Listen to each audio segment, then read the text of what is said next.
Hello everyone, I'm here. It's still sunlight out.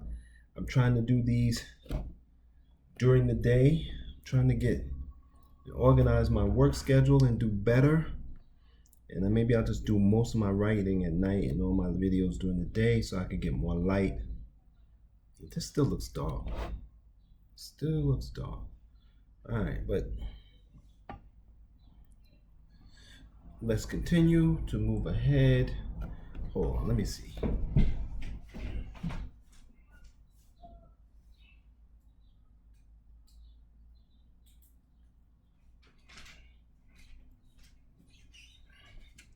See if that makes a difference. Slightly. No, not really. All right, let's move ahead. We're gonna read from my biography, my autobiography, and this one is called Bernard's Store. And what I'm doing is trying to leave a record behind of what it was like to grow up during the 70s and the 1980s when my community, we still functioned or were able to function to a degree before crack tore everything down, on top of all the other bad policies that were dogging us, and finally toppled us over, finally destroyed us as community, as a functional community. Bernard's Store. Big Ann's apartment sat on top of Bernard's store. We had smaller candy stores, but Bernard had a large corner store. His store had RC Cola and a couple of racks filled with potato chips. Bernard was not there to sell goods. He was a numbers man. Numbers were the way many of us functioned before the state lotteries. Adults could play numbers for as little as 5 cents and win hundreds of dollars. The mafia was in charge of numbers, so Bernard was protected from everyone. Bernard protected us. Bernard was always there, either taking people's numbers or standing outside watching over things. I lived 1 block away from Bernard's store so he could see our apartment building.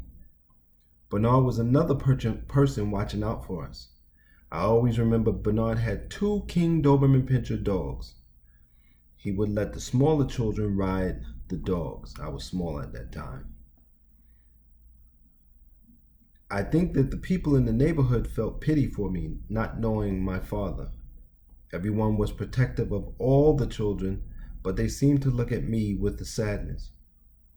I thought it was because our family was so poor, but that was before I found out why my father was not around. We had to move again before I knew the rest of the community knew.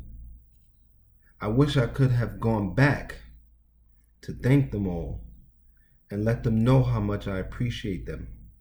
But poverty continued to drain us of time and energy. I hope that this record of those great women and men keeps them great longer. And I was speaking to an elder the other day, and I think not having the numbers around is another drain on our community. One less thing to keep stability.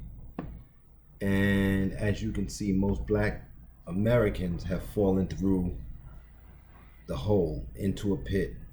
Oh, while I'm here, let me show you. Someone made me this. Puffy pillows and things. You can find them on Instagram. The future belongs to those who prepare for it. Be the change. And they make these t-shirts, pillows, all handmade. So, puffy pillows and things. So check them out. Until next time, take care of yourself and be safe.